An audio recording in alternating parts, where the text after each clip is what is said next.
since this tug of war, we can call it that, Dr. Bhattacharya, or this standoff began between India and the United States. Who's going to blink first? We're still not sure who's going to blink first, but General Kochhar has a very valid point that apart from being partners in several areas, India is a big market for the Americans as well when it comes to defense procurement. They do not want to lose that, especially to France, considering the love that Donald Trump has for Macron. So is that question to me? Yes, yes, it is. It is for you. Yeah, no, absolutely. So look, it doesn't really matter who blinked first because India and US are natural allies.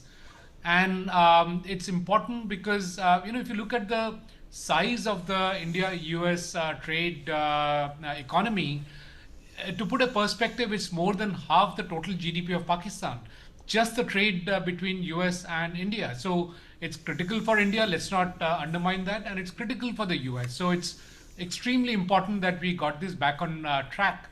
And as I said, we are natural allies, and from the, as the General also mentioned, there are multiple defense agreements that we have also signed. So while this discussion on the trade deal was going on last year, we still went ahead and signed another defense deal in October. I'll not go to the details of it, but the relationship between the US administration and the Indian administration on the ground had not really become very bitter. It was, functional, it was important, and what has really happened is a nudge because of various geoeconomic actions that was happening has accelerated the process of the India-US deal, and hence we could close it. But the track record of the current US administration has been they might just walk out of the deal. It may not be in the best of their interest, but the track record is that anything signed on paper is also not worth the paper itself.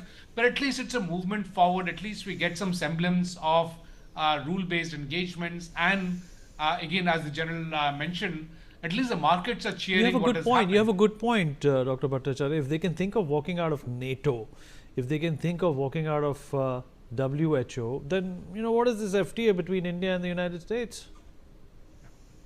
Absolutely, and therefore we need to look at it the way it is. It is good for now. It has impacted the rupee. Rupee has become stronger, and also from an export perspective, India was able to surmount the loss of the US market when that happened last year, and we were still growing. The Indian exports were still growing. Now that the India-US trade deal has come back, and US is a huge export market for India, we can only go really accelerated up from here onwards. So it's a very good outcome for India specifically.